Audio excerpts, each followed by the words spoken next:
घनघोर बारिश और बिजली की चमक के बीच दो अजनबी विक्रम और रीना सुनसान सड़क पर फंस गए। रीना की गाड़ी खराब थी और विक्रम की साइकिल टूट गई। दोनों को दूर से एक टिमटिमाती लालटेन की रोशनी दिखाई दी जो एक पुरानी हवेली से आ रही थी। बारिश से बचने के लिए दोनों अंदर चले गए। दरवाजा अपने आप चरमराकर खुला और भीतर सन्नाटा पसरा था। टूटी खिड़कियों से हवा गूंज रही थी। दीवारों पर पुरानी तस्वीरें टंगी थीं, जिनमें हर तस्वीर में उन्हीं दोनों विक्रम और रीना के चेहरे दिख रहे थे। दोनों हैरान रह गए।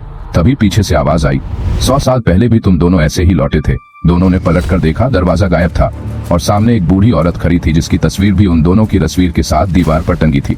बिजली चमकी और अगले ही पल हवेली समेत विक्रम और रीना भी गायब हो गए।